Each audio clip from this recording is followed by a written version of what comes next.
Hello दोस्तों, स्वागत है आपका जागरण जोश पर। बिहार के कोचिंग सेंटर्स और वहां पढ़ने वाले स्टूडेंट्स के लिए इस वक्त की एक बहुत बड़ी सनसनीखेज और कड़क खबर सामने आ रही है। अगर आप भी बिहार के किसी कोचिंग सेंटर में पढ़ते हैं या आपका खुद का कोई कोचिंग इंस्टीट्यूट है तो बॉस अपनी कुर्सी की पेटी बांध लीजिए, क्योंकि सम्राट सरकार ने एक ऐसा नया नियम लागू कर दिया है जिससे पूरे कोचिंग जगत में खलबली सी मच गई है। बिहार के मुख्यमंत्री सम्राट चौधरी ने साफ साफ आदेश दिया है कि अब राज्य के सभी कोचिंग सेंटर्स को अपने यहाँ पढ़ने वाले एक एक स्टूडेंट का पूरा कच्चा चिट्ठा यानी उनकी पूरी डिटेल्स सीधे डिस्ट्रिक्ट ऑफिशियल्स को सौंपनी होगी। जी हाँ, अब कोई भी डेटा छुपाया नहीं जा सकता। आज के इस वीडियो में हम इसी गर्मा गर्म खबर का पूरा पोस्टमार्टम करेंगे और आपको बड़े ही मजेदार अंदाज में समझाएंगे कि आखिर सरकार ने ये बड़ा फैसला क्यों लिया और इसका आप पर क्या असर होने वाला है।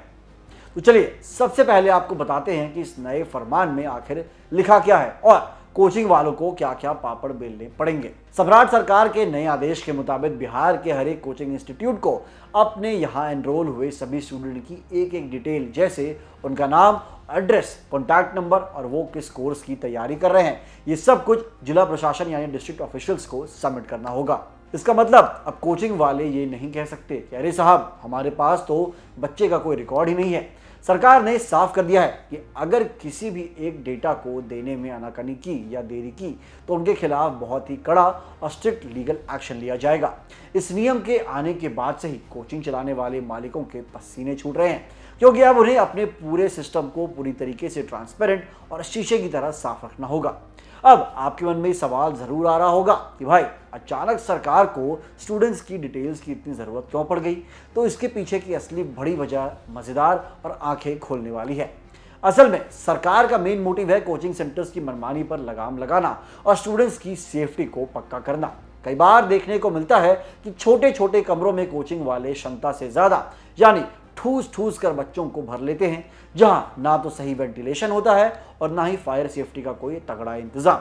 इसके अलावा फीस के नाम पर जो तगड़ी लूट मस्ती है वो भी अलग ही कहानी है। सरकार के पास जब एक एक स्टूडेंट का ऑफिशियल डेटा होगा तो प्रशासन आसानी से चेक कर सकेगा कि कौन सा कोचिंग सेंटर नियमों का पालन कर रहा है, कौन सिर्फ नोट छापने की मशीन बना हुआ है। इससे फेक एनरोलमेंट और टैक्स चोरी जैसी गड़बड़ियों पर भी पूरी तरीके से लगाम लग जाएगी। लेकिन जरा रुकिए, कहानी में ट्विस्ट अभी बाकी है। इस फैसले का एक बहुत बड़ा कनेक्शन बिहार के सरकारी स्कूलों और वहां के एजुकेशन सिस्टम को सुधारने के लिए भी है। सरकार को लगातार ऐसी शिकायतें मिल रही थी कि बहुत से स्टूडेंट सरकारी स्कूलों में सिर्फ नाम के लिए एडमिशन ले लेते हैं, लेकिन क्लास अटेंड करने के बजाय दिन रात कोचिंग सेंटर्स में ही बैठे रहते हैं।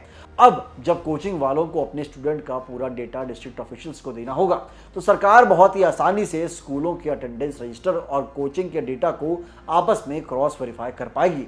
इससे उन स्टूडेंट्स और स्कूलों का तुरंत पता चल जाएगा जो बिना स्कूल गए सिर्फ कोचिंग के भरोसे बैठते हैं। यानी अब स्कूल से बंक मारकर कोचिंग में छिपने वाले बैक बेंचर्स और स्कूल स्टाफ दोनों की क्लास लगने ही वाली है। तो मेरे प्यारे दोस्तों, कुल मिलाकर बात यह है कि बिहार में अब कोचिंग चलाना और वहां पढ़ना दोनों ही पूरी तरीके से हाईटेक और कड़े नियमों के दायरे में आ चुका है। सरकार का यह कदम कोचिंग इंडस्ट्री में एक बड़ा रिफॉर्म ला सकता है, जिससे स्टूडेंट्स को एक सेफ, फेयर और बेहतर पढ़ाई का माहौल मिलेगा। तो फिर मेरे बिहार के जाबाज स्टूडेंट्स और कोचिंग चलाने वाले गुरुजी, फटाफट अपने सारे रिकॉर्ड्स और कागजात दुरुस्त कर लीजिए, क्योंकि अब सरकारी चेकिंग कभी भी आपके दरवाजे पर दस्तक दे सकती है। अगर आपको ये वीडियो इन्फॉर्मेटिव, मजेदार और काम की लगी हो तो इसे अपने सभी दोस्तों और कोचिंग वाले ग्रुप्स में फटाफट शेयर कर दीजिए। वीडियो को लाइक करना और हमारे चैनल जागरण जोश को सब्सक्राइब करना बिल्कुल मत भूलिएगा, क्योंकि आपको यहीं पर मिलती है हर खबर सबसे पहले, सबसे कड़क अंदाज में। मिलते हैं अगली वीडियो में। जय हिंद।